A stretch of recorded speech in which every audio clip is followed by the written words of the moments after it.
हाँ जी। Okay.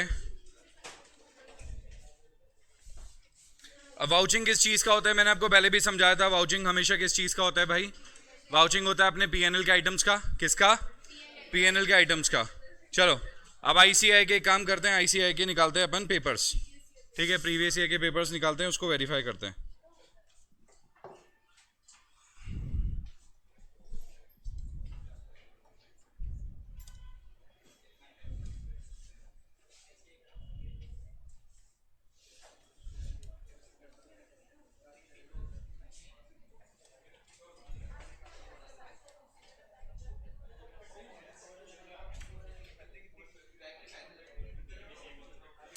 Previous year question paper.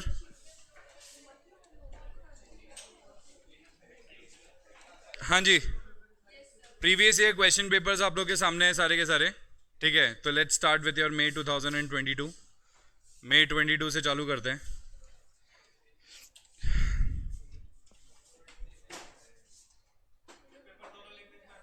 क्या? हाँ सर, दोनों लैंग्वेजेस में आता है, ये देखिए इसके नीचे हिंदी चालू हो गई। ठीक है, मगर जहाँ जहाँ पे इनको इंग्लिश यूज़ कर रहे हैं वहाँ पे इंग्लिश यूज़ कर देते हैं ये लोग। जैसे आप देखो, पी लिमिटेड को पी लिमिटेड लिखा है, inter company transaction A B C D. ठीक है, B limited C S R. तो यहाँ पे कुछ वर्ड्स यूज़ कर रखे हैं, क्योंकि ये लिखना ज़रूरी है, नहीं तो आप लोग को ही नहीं आएगा समझ में, इसलिए। चलिए, अब देखिए ज़रा इसको थोड़ा सा एक बार पेपर को गो थ्रू करते हैं। पहला क्वेश्चन देखना, pervasive is a term used. चलो ये हटा देते हैं एक बार, ये अपना अभी तक करा नहीं है। Audit findings and control deficiencies हटाओ। इनअप्रोप्रिएट मैनेजमेंट हटाओ। Once the audit plan is drafted according to CARO 2020। हो गया कारो अपना? ठीक है, कारो का एक क्वेश्चन मिल चुका है अपने को। ठीक है, अकॉर्डिंग टू कारो 2020, बट अपना जो है, the company auditor is required to state whether the title deeds of all immovable property. पहला वाला ही पॉइंट आ गया, याद आ गया? पीपीई। पीपीई के अंदर समझाए थे ये चीज़ आपको। चलिए ठीक है। Misappropriation of assets is accompanied by false misleading documents. अरे ये देखो, ये आ गया, ये आपका misappropriation of assets. Sir अपने को आज ही चलना है।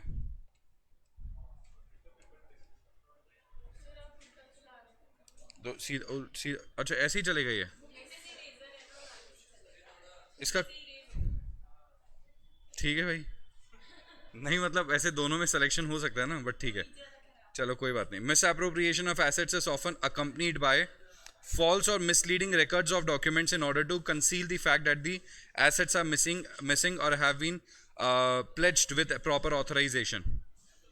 तो यहाँ पे हाँ जी सर। अच्छा, रुक करता हूँ। अब ये देखिए, ठीक है सर, ठीक है, चलिए। Misappropriation of assets is often accompanied by false or misleading records or documents in order to conceal the fact that assets are missing or have been pledged with proper authorization। इस question का मतलब समझो। सबसे पहले तो word use करा जा रहा है मिस एप्रोप्रिएशन ऑफ एसेट्स, मतलब एसेट्स को मिस एप्रोप्रिएट करा गया, मतलब अनएथिकली यूज करा गया, विदाउट ऑथराइजेशन यूज किया गया, या चोरी करी जा रही है। ठीक है, is often accompanied by false और मिसलीडिंग रिकॉर्ड्स। इसके लिए झूठे रिकॉर्ड्स दिखाए जा सकते हैं आपको, डॉक्यूमेंट्स दिखाए जा सकते हैं झूठे। In order to conceal the fact that assets are missing, ये शो किया जा सकता है कि देखो एसेट्स तो मिसिंग है, या फिर हमने प्लेज करवा रखी है विद प्रॉपर ऑथराइजेशन। ठीक है, तो इसके ऊपर ऑडिटर का क्या कमेंट रहेगा? तो ऑडिटर यहाँ पे क्या अप्लाई करेगा? ऑडिटर यहाँ पे अप्लाई करेगा, ठीक है, वेरिफिकेशन ऑफ द एसेट्स। ये आ गया वेरिफिकेशन ऑफ, वेरिफिकेशन करेगा किसका? वेरिफिकेशन करेगा एसेट्स का, वेरिफिकेशन ऑफ एसेट्स। और वेरिफिकेशन ऑफ एसेट्स के अंदर ऑडिटर यहाँ पे ए सीओल, ईवीएस, बीडी, सीए अप्लाई कर सकता है। समझ आ गया? अब एक बार क्वेश्चन कितने मार्क्स का है वो देखना जरा। क्वेश्चन नंबर 1 में 7 मार्क्स, 2 नंबर का क्वेश्चन है, तो ऑब्वियसली, ठीक है, ऑब्वियसली अपने को यहाँ पे विथ रीजंस बताना है। समझ आ गया? तो यहाँ पे मिस अप्रोप्रिएशन ऑफ एसेट्स हो सकता है, यस हो सकता है, बिल्कुल हो सकता है मिस अप्रोप्रिएशन ऑफ एसेट, जहाँ पे एसेट्स को मिस अप्रोप्रिएट करा जा रहा है और उसके लिए उसके फैक्ट को कंसील किया जा रहा है। ठीक है, और in order to conceal the fact that assets are missing or have been pledged with proper authorization, ऐसे किया जा सकता है। हाँ सर, सर दिखा रहे हैं प्रॉपर ऑथराइजेशन से कर रहे हैं, हो नहीं रहा है प्रॉपर ऑथराइजेशन। एसेट्स गायब हो रही है तो दिखाया जा रहा है कि विद प्रॉपर ऑथराइजेशन गायब हो रही है। ठीक है, तो ऑडिटर को यहाँ पे कमेंट करना पड़ेगा, ऑडिटर को यहाँ पे बताना पड़ेगा कि भाई साहब मुझे जाके चेक करना है। ऑडिटर को यहाँ पे क्या करना पड़ेगा, चेक करना पड़ेगा। तो मिस एप्रोप्रिएशन हो सकता है एसेट्स का, आंसर है यस, मिस एप्रोप्रिएशन हो सकता है। फेक डॉक्यूमेंट्स वगैरह बनाए जा सकते हैं। ये कौन करता है, ये कंपनी के एम्प्लॉयज़ वगैरह, मैनेजमेंट वगैरह कर सकती है, जहाँ पे वो एसेट्स वगैरह को छुपा सकती है, इस तरीके की हरकत कर सकती है। तो ऑडिटर की जिम्मेदारी होगी कि ऑडिटर जाके प्रॉपर ऑथराइजेशन चेक करे एंड वेरिफिकेशन का प्रोसीजर अप्लाई करे in order to find out कि यहाँ पे कोई, ठीक है, अनऑथराइज तरीके से कोई एक्ट तो नहीं हुआ है। ठीक है, मटीरियलिटी छोड़ो इसे। देखो नेक्स्ट कारो का question again. G private limited has fully paid up capital and reserves of 1.20 crore at the end of financial year 2021। During the financial year business has interrupted due to COVID restrictions. COVID की वजह से business interrupt हो गया and therefore the company incurred a loss of 25 lakhs। During the year company borrowed 55 lakhs each from a bank and a financial institution independently. It had a turnover of 850 lakhs, 8.5 crore का, 8.5 करोड़ का, ठीक है, and other than revenue of 250 lakhs from discontinuing operations. ठीक है, ascertain whether CARO 2020 is applicable. बोलो CARO applicable है क्या? हाँ, कैसे?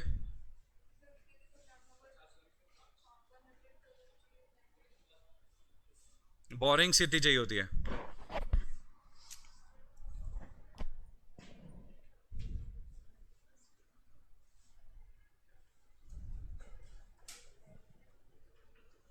कारो की सेटिस्फैक्शन के लिए 3 कंडीशन थी ना प्राइवेट कंपनी के ऊपर, तीनों में से कोई एक भी सेटिस्फाइड हो जाएगी। नेटवर्थ, टर्नओवर और बोरोइंग्स। कितनी कितनी थी?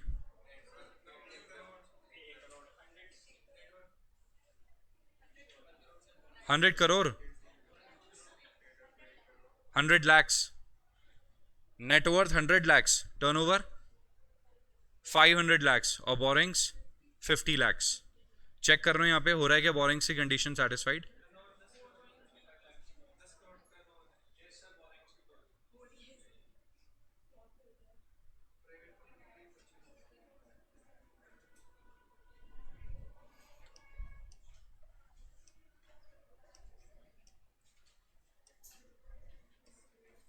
ये देखना,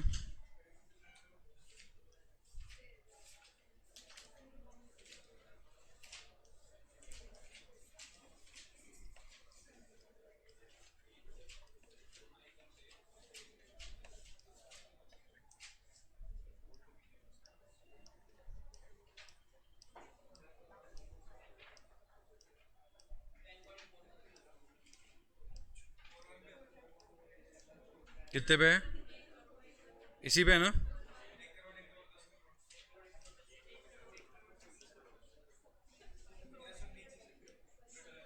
गिरा 1 करोड़ है इसका, not more than 1 crore. Borings 1 crore और नॉट एक्सीडिंग 10 करोड़ टर्नओवर। ठीक है, तो ये है इसकी कंडीशंस। अब जरा एक बार अपने उस पर आ जाते हैं। ये देखना, यहां पे दे रखा है आपको the company incurred a loss of 25 lakh during the year. Company also borrowed 55 lakh each from bank and financial institution. Turnover इसका 8.85 lakhs है और इसके अलावा तो कुछ और दे नहीं रखा। अब इसके other than revenue of discontinuing operations दे रखा है। ठीक है, अब यहां पे देखो 85 lakhs मतलब 850 lakhs कितना हो गया? 8.50 करोड़। ठीक है, और ये हो गया 2.50 करोड़, दोनों मिलके हो गया 11 करोड़, दोनों मिलके 11 करोड़ हो तो गया। अब यहां पे डिसकंटिन्यूइंग ऑपरेशंस के लिए कुछ कह रखा है क्या? एक बार जरा चेक करते हैं। देखिए क्या लिखा हुआ है, साफ साफ देखना, यही तो बता रहा हूं मैं आपको। क्या लिखा है देखिए, including revenue from discontinuing operations, ठीक है, including revenue from discontinuing operations. और यहां क्या लिखा है, यहां पे लिखा है इसके साफ साफ, टर्नओवर है 850 लाख का other than revenue of 250 lakh.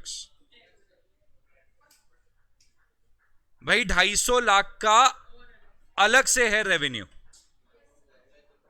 तो बताओ एप्लीकेबल होगा कि नहीं होगा?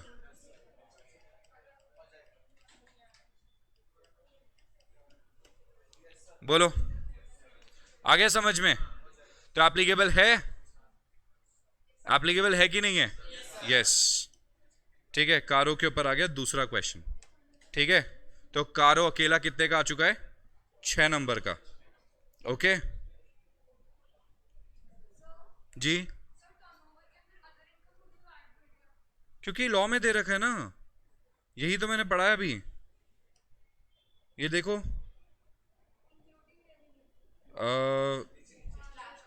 नहीं मैं यहां से लाइन रीड करवा, has a total revenue is disclosed in schedule 3 to the companies act including revenue from discontinuing operations.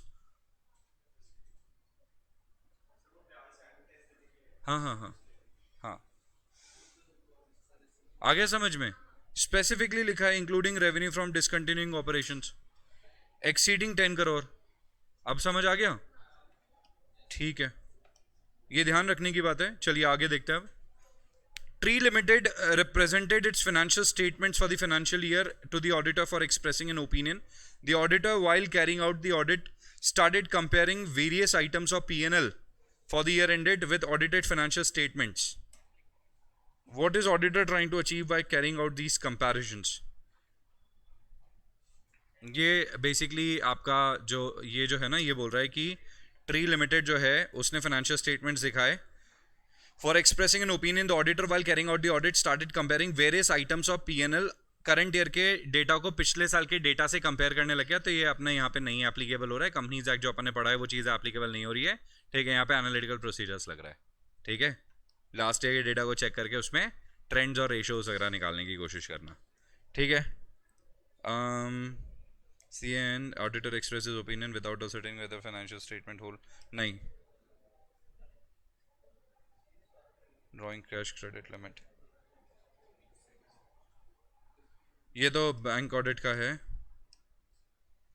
P limited is ABCD engage in the trading of promoters और प्रमोटर्स ऑफ डायरेक्टर्स ग्रुप। हाँ चलो ये वाला देखो, P limited is a company from a business group of ABCD.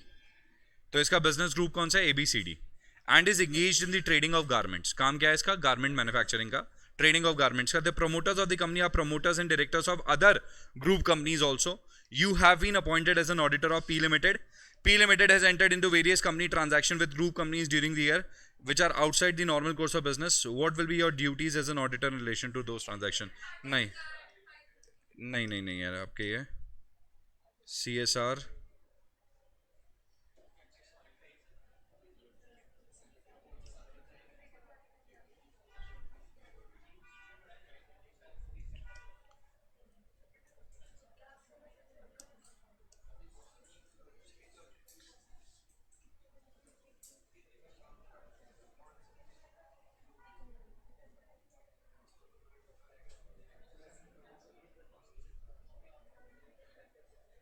Okay चलिए देखिए, CAB an auditor of DBF Limited, CAB an auditor of DBF Limited engaged in the manufacturing and trading of hardware products. ठीक है, तो एक company है DBF Limited जिसका काम है manufacturing and trading of hardware products.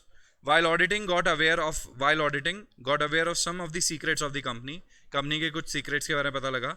The auditor acted in an unlawful way in order to deceive or gain an advantage over others. तो auditor acted in a unlawful way in order to deceive or gain an advantage, and also he encouraged and assisted directors to do something wrong in particular to commit the crime. The company has requested you to guide. नहीं,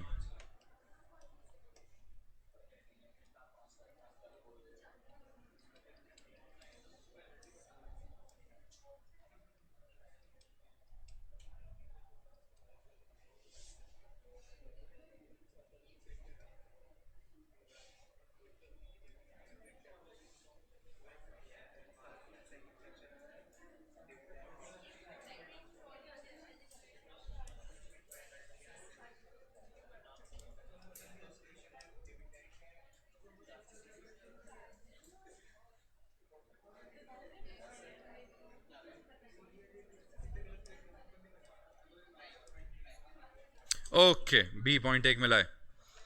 Proceedings have been initiated against Falls Limited for holding बेनामी property. अब बेनामी property आया, कारों के अंदर आती है, अंडर द बेनामी transactions prohibition act and the rules made thereunder, but such property is not recorded in the books of accounts. As a consultant of the company, how will you advise the company as far as disclosure? ठीक है, तो कारों में तो disclose करना ही पड़ेगा ना, याद आ गया. तो यहाँ पे भी कारो एप्लीकेबल हो गया. ठीक है, एक्चुअली इसमें ना अपने को और भी बातें लिखनी है, बट इसमें ना कारों की एप्लीकेबिलिटी के साथ में और भी प्रोविजंस की एप्लीकेबिलिटी है कि कंपनी को इसको डिस्क्लोज कहाँ करना है. तो यहाँ पे बोल रहा है as a consultant to the company you will advise the company as far as disclosure requirements. तो कंपनी यहाँ पे इसको डिस्क्लोज कहाँ करेगी, तो डिस्क्लोजर के बारे में एक्सप्लेन करना पड़ेगा. ठीक है, आपको स्केड्यूल किसके हिसाब से, स्केड्यूल 3 के हिसाब से डिस्क्लोजर की रिक्वायरमेंट आएगी कि कंपनी को इसको ट्रांजैक्शन को क्या करना पड़ेगा, कंपनी को अपने फाइनेंशियल स्टेटमेंट्स के अंदर डिस्क्लोज करना पड़ेगा. और फाइनेंशियल स्टेटमेंट में डिस्क्लोज करना तो पड़ेगा ही, साथ में कंपनी को ये भी डिस्क्लोज करना पड़ेगा कि जो प्रॉपर्टी है ये कैसे एक्वायर करी गई थी. अगर ये प्रमोटर ने एक्वायर करी थी तो कैसे प्रमोटर ने एक्वायर करी थी उसको भी डिस्क्लोज करना पड़ेगा. और इसके लिए कंपनी ने प्रमोटर को क्या कोई पैसा दिया है, शेयर्स दिए हैं, तो उसको एज अ कंसिडरेशन शो करना पड़ेगा. सो बेनामी property must be registered under the name of the company, और कंपनी के नाम पे रजिस्ट्रेशन होना ज़रूरी है. ठीक है, और कंपनी के नाम पे रजिस्ट्रेशन का बात मैंने आपको कारों में भी समझाया था. तो कारों के अंदर इसका डिस्क्लोजर जाएगा, कंपनी के फाइनेंशियल स्टेटमेंट में इसको डिस्क्लोज किया जाएगा. ये कंपनी की रिस्पॉन्सिबिलिटी है. समझ आ गया, डन. ठीक है भाई, क्या, हाँ, प्रॉपर्टी प्लांट एंड इक्विपमेंट में आना चाहिए. एक सेकंड, कितने क्वेश्चंस हो गए कारों के? 3. 2 तो 4 नंबर के हो गए, 1 2 नंबर का हो गया. 10 नंबर का तो कारों अकेला 2-3 पेजेस का हो गया.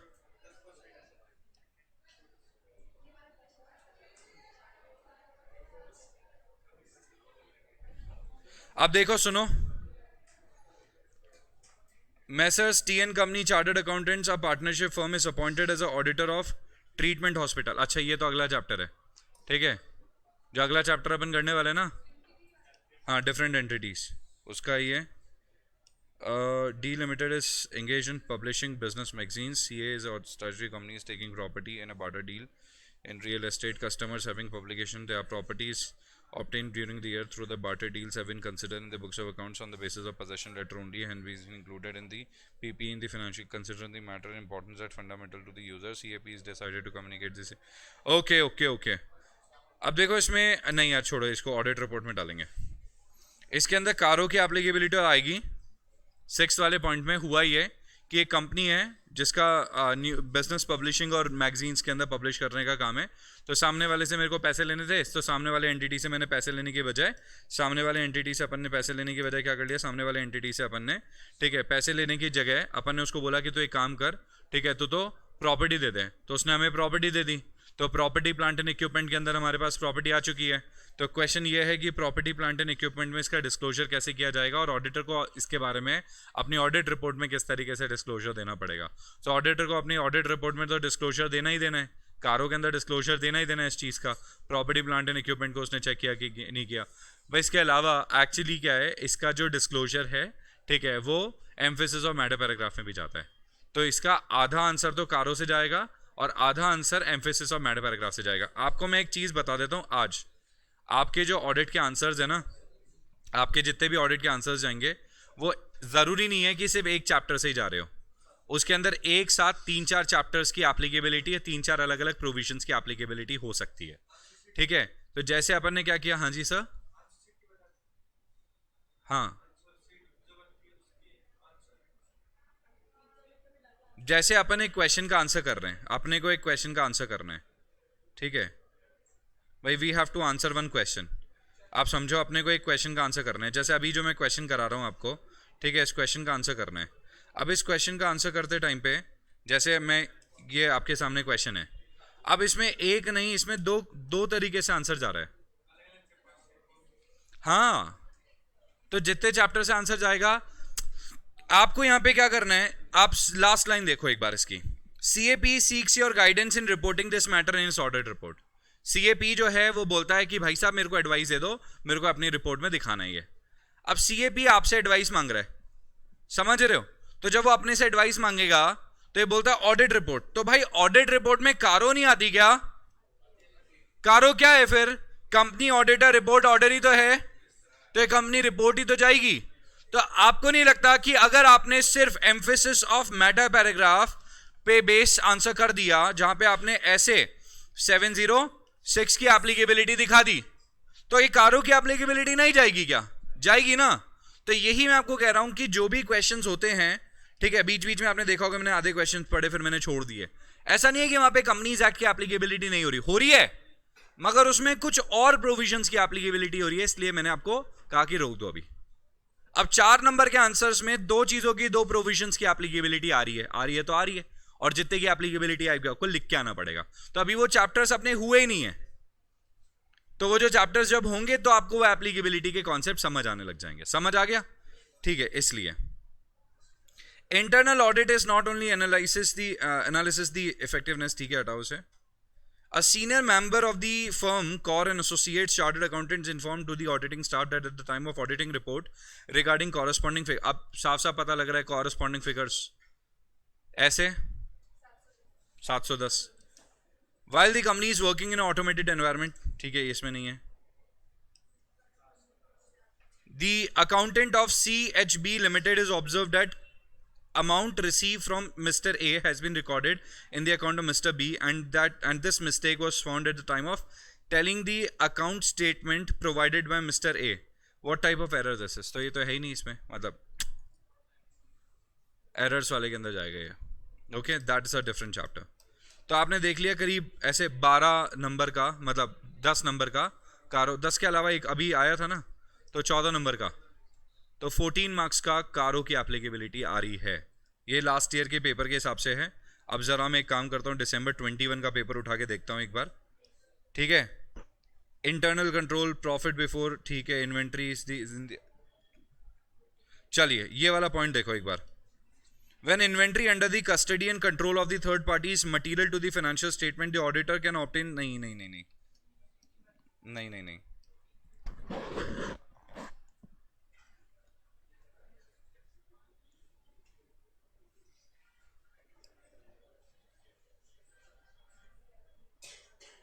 okay, there is one question. As per section 139 subsection 5 of the Companies Act, in case of a government company, board of directors shall appoint the subsequent auditor within a period of 60 days from the commencement of the financial year. हाँ, तो CNAG अगर fail हो जाता है तो फिर कौन करता है? बट ये from the commencement of financial year गलत है क्या? तो ये तो प्रोविजन एप्लीकेबल नहीं है, ठीक है। और CNAG अपॉइंट करता है 180 दिन के अंदर, ठीक है, तो 60 दिन बोल रहा है। समझ आ गया? Government company, auditor has to disclose the impact of the pending litigation. Pending litigation ऐसे 501 में जाता है। हाँ, रिपोर्टिंग ऑफ फ्रॉड, ओके, ये कंपनी ऑडिट का 2 नंबर का question. Reporting of fraud of INR 150 lakhs, 1 crore के ऊपर का हो गया ना, सेंट्रल गवर्नमेंट को करना पड़ेगा, और 1 करोड़ से नीचे का होता है तो board of directors is done within 3 days of the fraud coming to the knowledge of the auditor to the board of directors audit committee. No, हाँ, और किसको करना होता है? सीधे सेंट्रल गवर्नमेंट को। करोड़ से नीचे का होता है तो करना पड़ता है इनको, तो ठीक है। यहां तो दिख ही रहा है 210।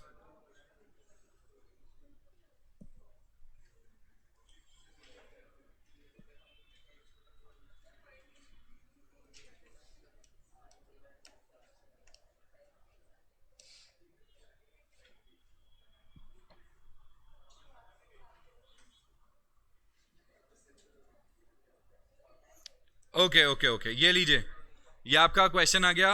किसका? ये आपका क्वेश्चन आ गया जो अपना चैप्टर चल रहा है अभी। CAR is the statutory auditor of QRS while performing testing of additions the following. He wanted to verify that all PPE are in the name of the entity he is auditing.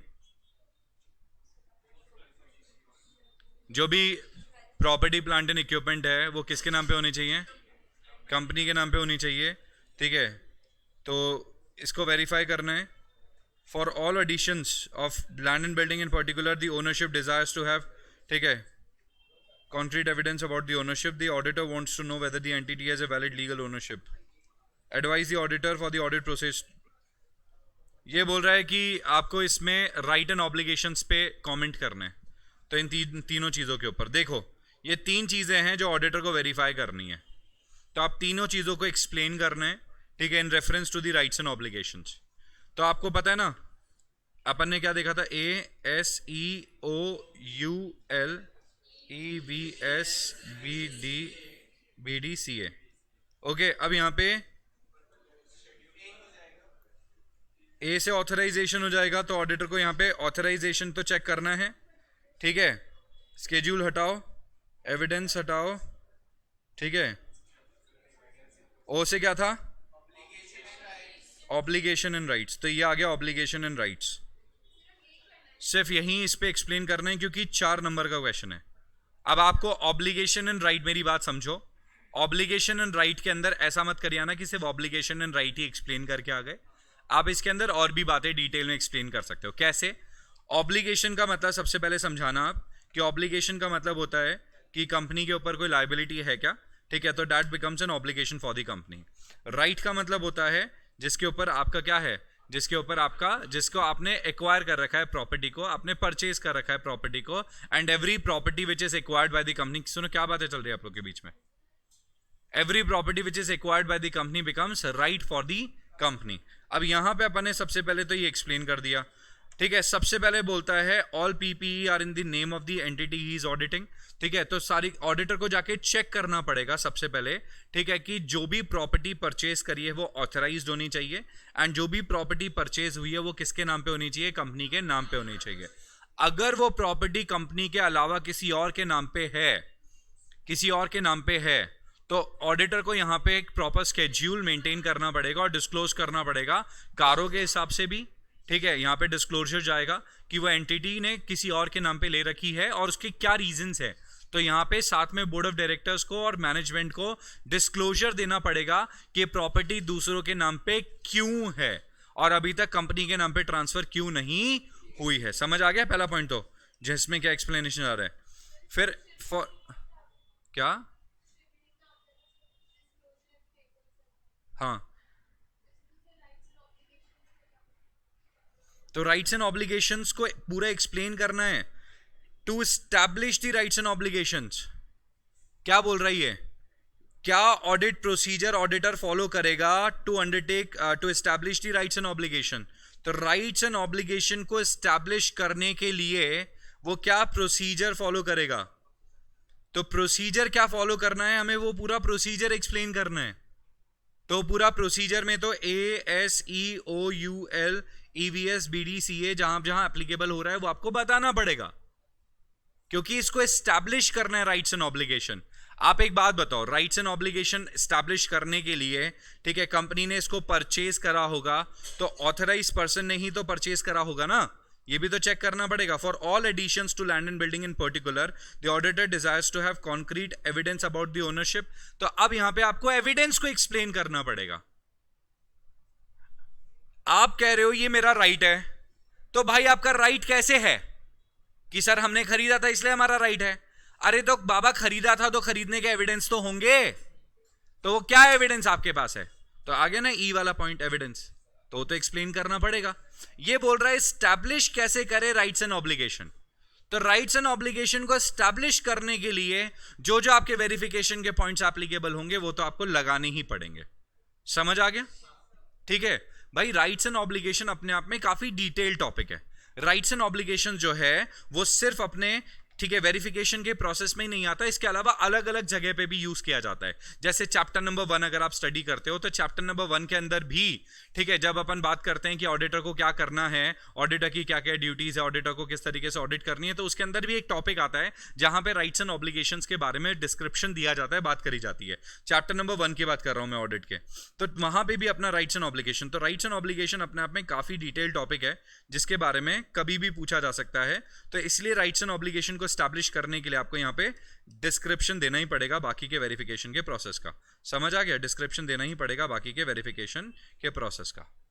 आई बात समझ में? Chapter number 1 है ये, nature, objective and scope of audit. समझ आ गया? Clear हुआ? तो ये है चैप्टर नंबर 1 जहां पे आपको इसको एक्सप्लेन करना पड़ता है।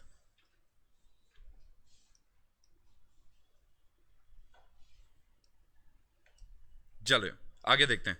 तीसरा पॉइंट दे रखा है, the auditor wants to know whether the entity has a valid legal ownership over the PP, whether it is kept as a security for any borrowings. तो you have to specify the point कि क्या company ने यहाँ पे कोई unauthorized charge तो create नहीं कर रखा है।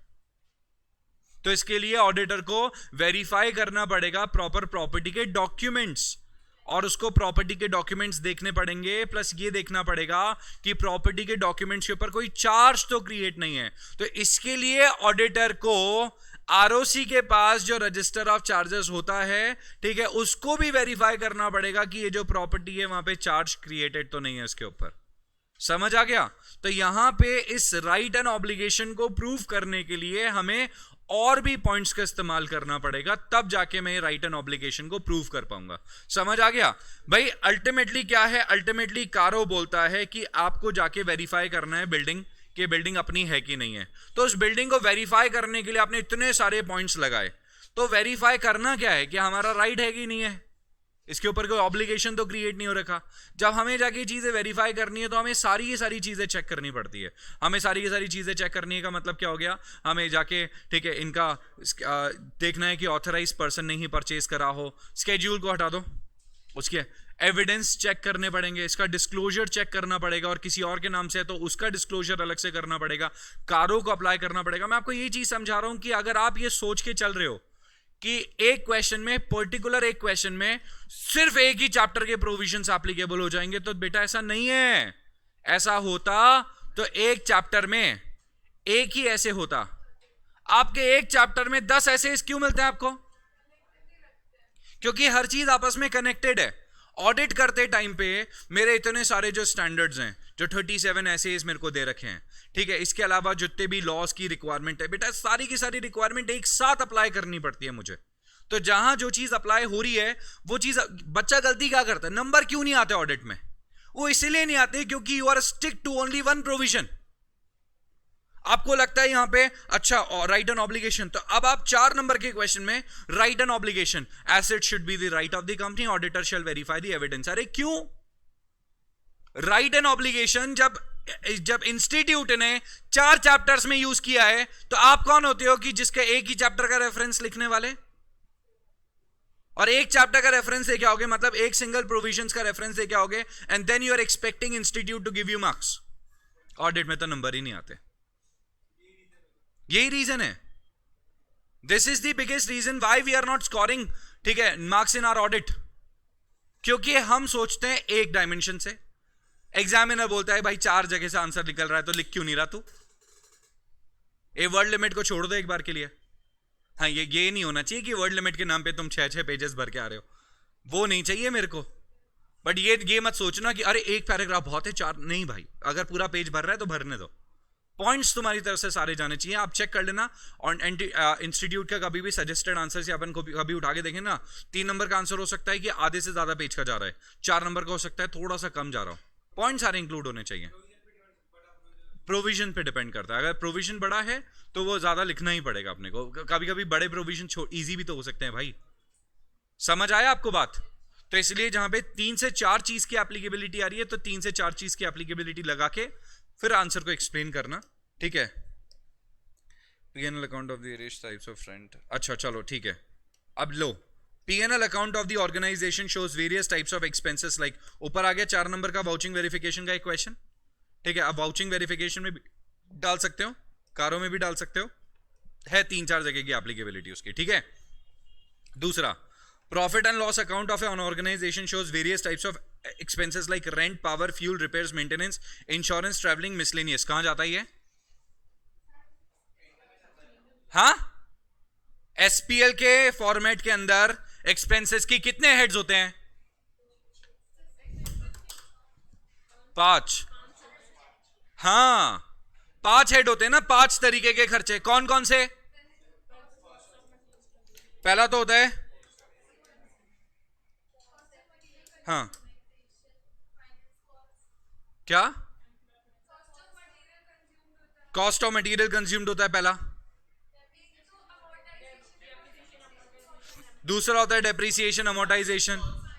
तीसरा होता है finance cost, employee benefit expenses, और लास्ट होता है अदर एक्सपेंसेस। अभी अदर एक्सपेंसेस देखना, ये देखिए अब यहां पे क्या दे रखा है, P&L account of the organization shows various types of expenses like rent, power, fuel, repairs, maintenance, insurance, ठीक है, that are essential and identical to running the business organization. What are the attributes that auditor generally prefers for vouching these expenses? तो vouching करने के लिए, other expenses की vouching करने के लिए ऑडिटर क्या करेगा? डायरेक्ट क्वेश्चन है ये, पहला क्वेश्चन आया जो कि डायरेक्ट है, समझ आ गया? वाउचिंग वेरिफिकेशन का ऊपर आ गया 4 नंबर का क्वेश्चन, नीचे आ गया 3 नंबर का क्वेश्चन, और जरा नीचे देखोगे ना तो 3 का एक और दिख जाएगा, ठीक है? कैश एंड कैश इक्विवेलेंट्स को किस तरीके से यहाँ पे डिस्क्लोज करा जाएगा, ठीक है? और यहाँ पे मेन रिक्वायरमेंट किसकी है? डिस्क्लोजर की है। अब आ गया समझ में? ACO, EVS, BDCA में डिस्क्लोजर के ऊपर स्ट्रेस किया गया है, तो डिस्क्लोजर के ऊपर तो आपको पूरा लिखना ही है, आपको बताना पड़ेगा कि भाई साहब CCE के अंदर आता क्या क्या है, पहले तो आपको ये बताना पड़ेगा, ठीक है? कि कैश एंड कैश इक्विवेलेंट्स जो है उसके अंदर cash in hand, cash at bank, checks in hand, ठीक है, मार्केटेबल सिक्योरिटीज, ये सारी चीजें आती है उसके अंदर। फिर एक्सप्लेन करना पड़ेगा, ठीक है, कि जो चेक्स इन हैंड होते हैं वो हम डिपॉजिट करवा देंगे बैंक में, so that's how it becomes are, ठीक है, कैश एंड कैश इक्विवेलेंट्स, क्योंकि वो बहुत जल्दी कैश में कन्वर्ट हो जाएगा। मार्केटेबल सिक्योरिटीज आर दो securities which will be converted into cash, ठीक है, जिसकी लाइफ ही 3 मंथ्स के आसपास होती है, जो वेरी शॉर्ट टर्म सिक्योरिटीज होती है एंड इमीडिएट इफेक्ट के साथ ये कैश में कन्वर्ट हो सकती है। For example treasury bills, T bills, ठीक है, short term securities, short term bank deposits, money market instruments, समझ आ गया? क्लियर हुआ? यस और नो? तो यहां पे ये तो एक्सप्लेन करना पड़ेगा। अब ऑडिटर इसको कैसे वेरीफाई करेगा और इसके कैसे डिस्क्लोजर को, ठीक है, देखेगा। वाउचिंग करनी है यहाँ पे, रिक्वायर्ड हाउ डिस्क्लोज्ड इन दी, ठीक है, हाँ।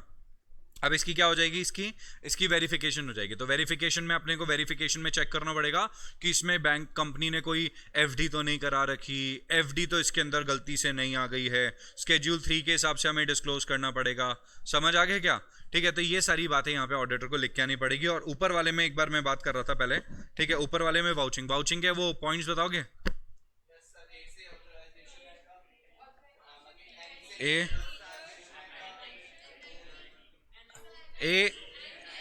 NIT, TSOP, PIC,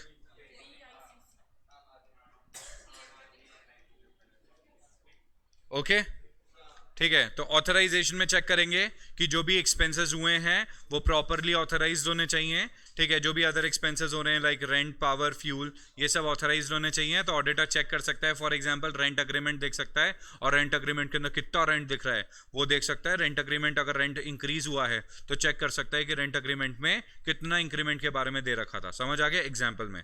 नेक्स्ट आता है अपना nature of transaction. Nature of transaction, ये जो भी ट्रांजैक्शंस हैं वो कौन से नेचर के होते हैं?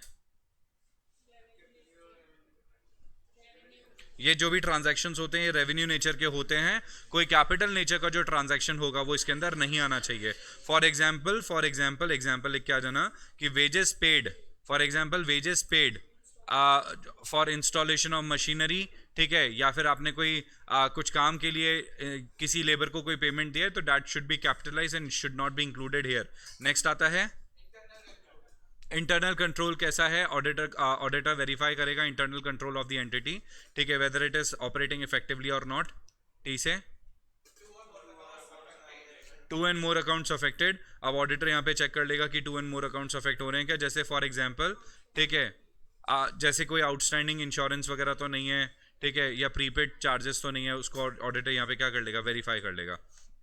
नेक्स्ट आता है ट्रेस द रेलेवेंट एंट्री। अब इस एंट्री को क्या करना पड़ेगा, ट्रेस करना पड़ेगा। ऑडिटर इन एंट्रीज को चेक कर लेगा, वाउचर्स के अंदर इन तरीके की एंट्रीज को कर रखा है कि नहीं कर रखा है।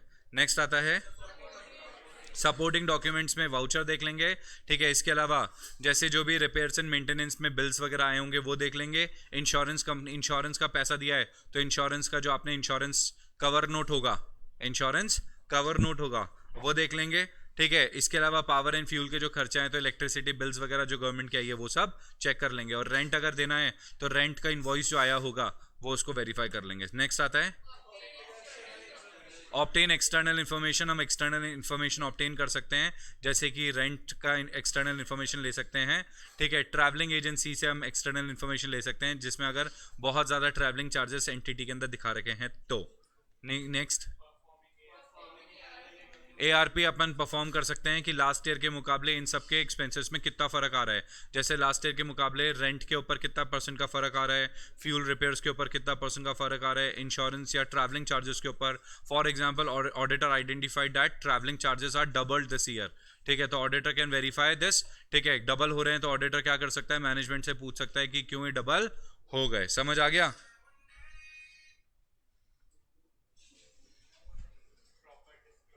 प्रॉपर डिस्क्लोजर, डिस्क्लोजर कहाँ होना चाहिए, अब डिस्क्लोजर बताओ।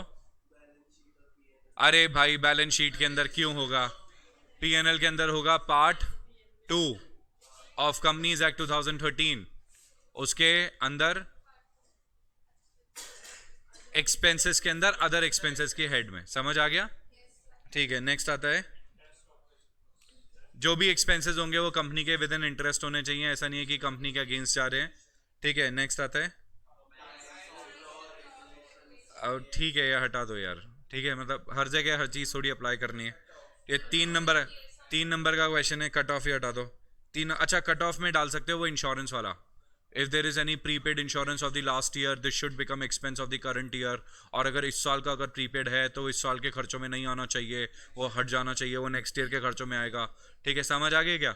इस तरीके से आप आंसर कर सकते हो। 3 नंबर के अंदर आपको 6 नंबर का आंसर मिल चुका है, तो आप आराम से 3 नंबर का आंसर फॉर्म करके आ सकते हो। समझ आ गया? तो आप देख सकते हैं वाउचिंग वेरिफिकेशन से एक तरीके से 10 नंबर का क्वेश्चन आ चुका है। लास्ट ईयर तो ढूंढ के देखना पड़ा था, मई 2022 वाला जो आंसर शीट था उसमें कारो ही कारो भरा पड़ा था, ठीक है। 10 नंबर का, ठीक है, 10-12 नंबर का कारो ही कारो डाल दिया उन्होंने, ठीक है। और इसके बारे में ज्यादा से ज्यादा ऐसे छोटे छोटे बीच बीच में क्वेश्चंस डाल दिए थे। Now this topic has been asked separately, ठीक है। ओके ओके ओके, सुनो, कारो का नाम लिया, कारो हाजिर। Statutory auditors of TRB limited observe various instance when either TDS required to be deducted has not been deducted or deducted at lower than prescribed rate, resulting in non-compliance of income tax provision beside the non-compliance of other laws like labor laws, ठीक है। what type of policies and procedures auditor को क्या apply करना है बताइए।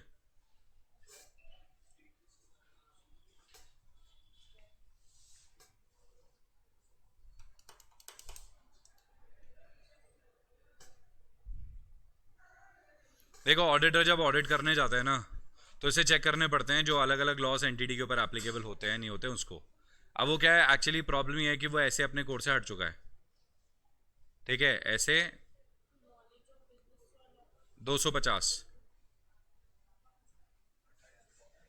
ऐसे 250, 250 है क्या अपने कोर्स में? नहीं है ना, 240 तक ही है। 240 के बाद सीधे 299 आ रहा है, तो 250, 260 और 265 इन दिनों को हटा दिया है। तो एक्चुअली क्या है, 250 जो था, ठीक है, वो था consideration of laws and regulations, ठीक है, गवर्निंग एन एंटिटी, ओके। तो consideration of laws and regulations तो वो तो ठीक है। उसके अलावा यहाँ पे अब लग जाएगा ऑडिटर का क्या, कारो। कारो को याद करो, कारो के अंदर साफ साफ मैंने पढ़ाया था ये पॉइंट आप लोगों को कि अगर एंटिटी ने 6 महीने से ज़्यादा एंटिटी के स्टैट्यूटरी ड्यूज तो, ठीक है, अनपेड नहीं है, अगर हैं तो ऑडिटर को यहाँ पे कमेंट करना पड़ेगा, ठीक है, जिसके अंदर अलग अलग तरीके के टैक्सेस लाइक जीएसटी हो गया, इनकम टैक्स हो गया, ठीक है, या फिर स्टैट्यूटरी ड्यूज जैसे कि प्रोविडेंट फंड ड्यू हो गया, ग्रेचुइटी ड्यू हो गया, इस तरीके के ड्यूज है तो नहीं, 6 महीने से ज़्यादा है तो ऑडिटर को इस पर कॉमेंट करना पड़ेगा। याद आया क्या? 250 है तो टू से, हाँ तो 250 है तो 250 का भी रेफरेंस देना पड़ेगा। 260 और 265 नहीं है हमारे कोर्स में, ठीक है, तो वो दोनों नहीं है तो 250 है हमारे कोर्स में, तो 250 का रेफरेंस हमें देना पड़ेगा।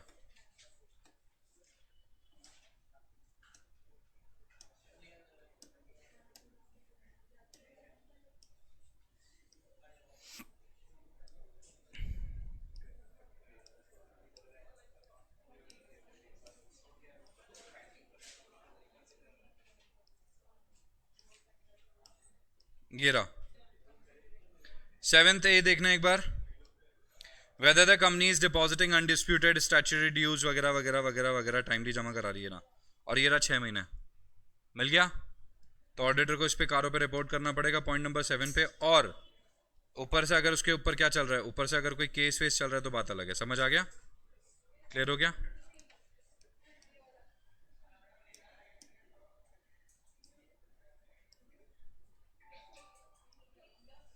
हरिओम सजेस्टेड आंसर से एक बार आप देख लो, मैं तो जो आंसर्स बन सकते हैं वो यहाँ पे डिस्कस कर रहा हूँ अभी।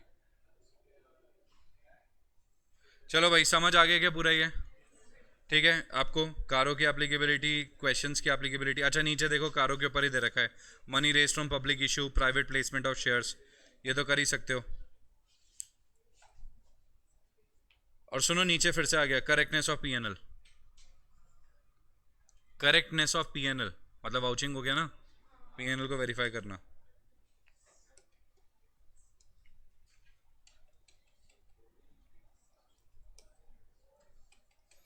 लो बी वाले पॉइंट पे वो आ गया रेम्यूनरेशन और वो 140 सेक्शन 140 के बारे में, क्वालिफिकेशन डिस्क्वालिफिकेशन।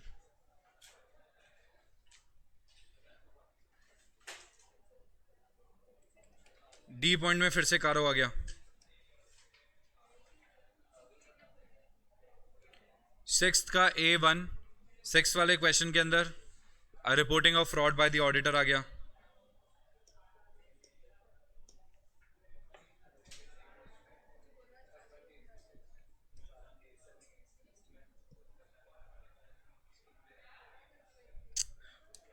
ठीक है, हाँ भाई किसी को कुछ पूछना है इसमें? समझ आ रहा है पेपर का पैटर्न, पेपर के आंसर्स का तरीका समझ आया आप लोग को कि एक साथ एक नहीं, एक साथ मल्टीपल आंसर्स जाएंगे, तब जाके हमें इसमें सक्सेस मिल सकती है, तब जाके हमारे नंबर आ सकते हैं। कुछ चैप्टर्स हैं जिसका पेंडिंग चल रहा है अभी, एक बार वो चैप्टर्स कंप्लीट हो जाएंगे ना, फिर आपके क्या आंसर ज़्यादा बेटर फ्लो में आ सकते हैं। ठीक है, तो अभी आंसर्स इसलिए फ्लो में नहीं आ रहे क्योंकि कुछ चैप्टर्स का पेंडिंग है, पेंडेंसी है, जैसे वो कंप्लीट हो जाएगी पेंडेंसी तो क्या है, ठीक है, वो उसमें आ जाएगा। समझ आ गया? और एक नहीं काफ़ी सारे पैराग्राफ्स कॉपी पेस्टेड हैं। चलो फिर वाइंड अप करते हैं क्लास, है ना? कल फिर वो चालू करते हैं अपन वो, हाँ वाउचिंग, वाउचिंग को रीड कर लोगे क्या? हाँ, या वाउचिंग रीड करवाऊँ मैं? वाउचिंग को गो थ्रू कर लोगे? वाउचिंग को अगर गो थ्रू कर लोगे